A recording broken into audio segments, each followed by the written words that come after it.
As we pick up our historical thread in the Hebrew Scriptures, we once again encounter King Solomon.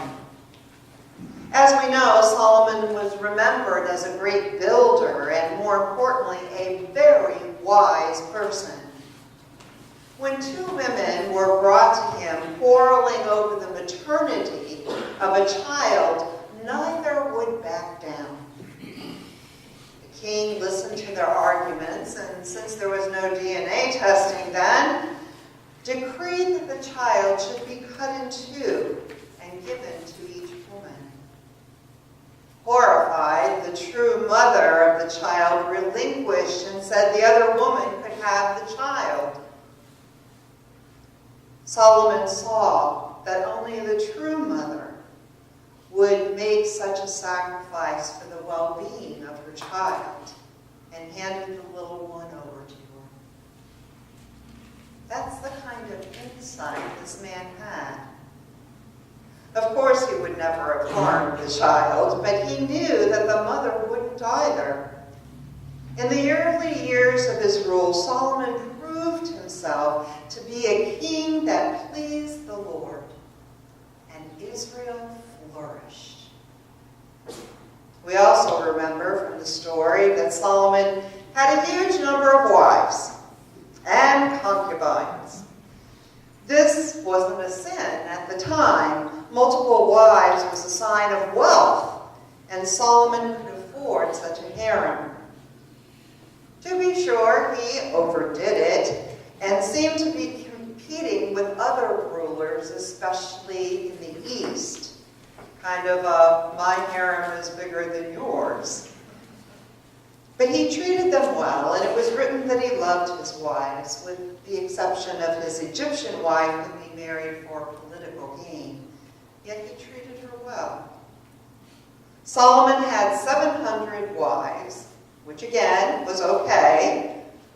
But what raised eyebrows was the fact that the wives were all foreign-born princesses.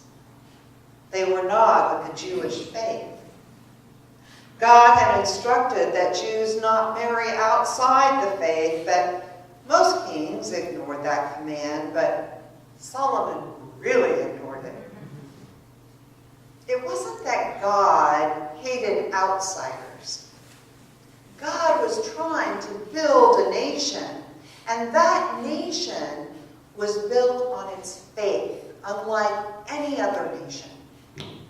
When intermarriage took place, and when the partner was outside the faith and did not convert, the faith of that family was in peril.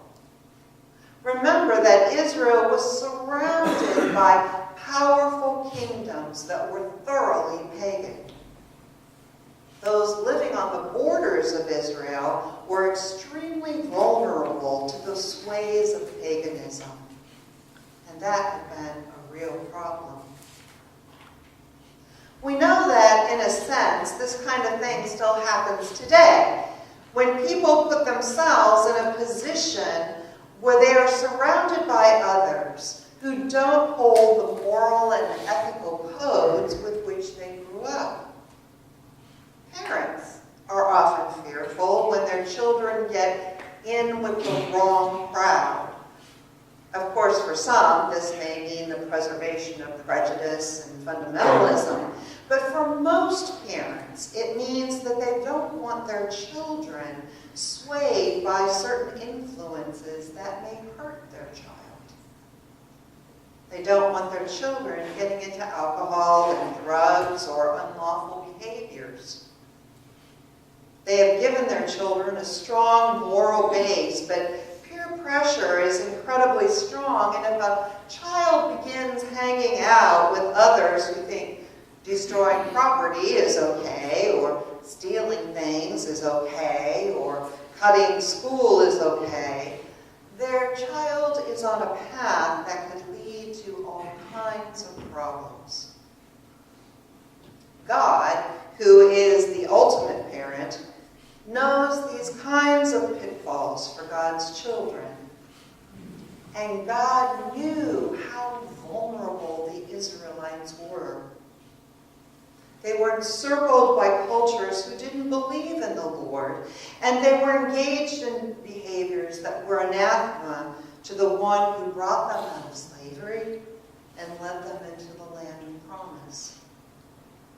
So God had reason to be concerned and to set up rules that embraced hospitality, but also protected the people from influences that would lead them away from their faith.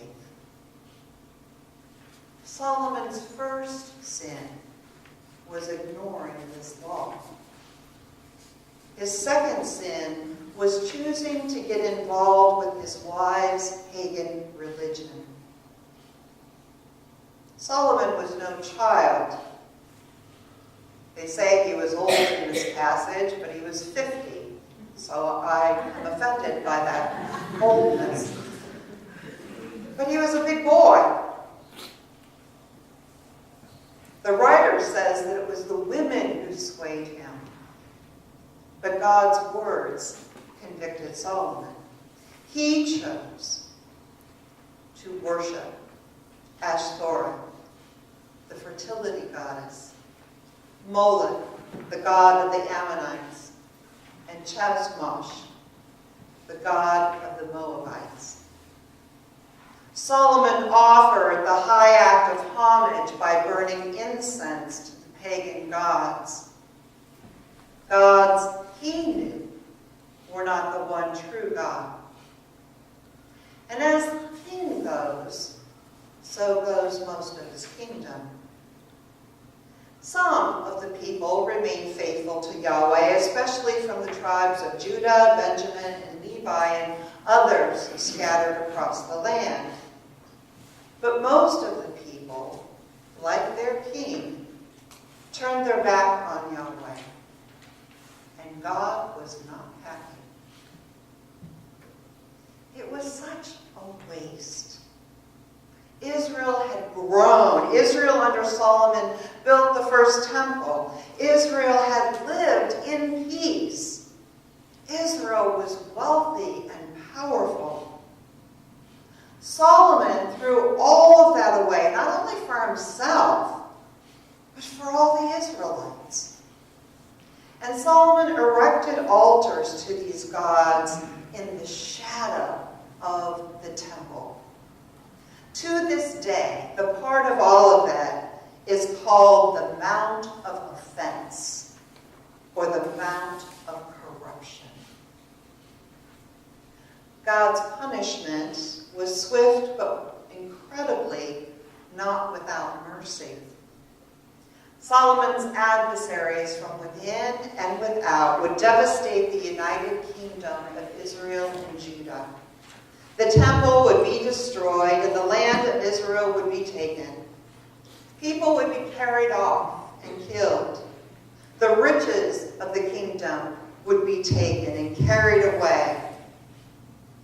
But because God had a covenant with David, a remnant of the faithful would be spared and allowed to live in the part of the kingdom known as Judah. God set up Judah in memory of King David's faithfulness and in alignment of his promise to David.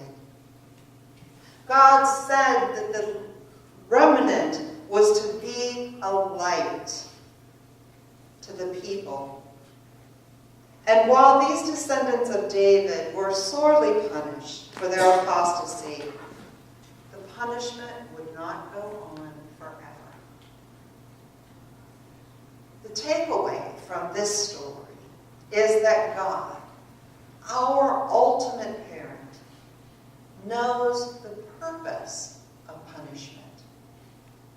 Punishment is to teach when nothing else gets through. It is not the first measure but it is a powerful measure. Punishment for sin is not the haphazard or random reality of our all-powerful God. Punishment is the consequence of sin. Yet God refuses to allow it to remain in place forever. For our God is a God of mercy. And out of God's mercy comes something great and something beautiful. As we will see later in the history of our faith, it is actually the descendants of those carried away and into exile who would return to Judah and help rebuild. Those were the ones who would rebuild God's nation.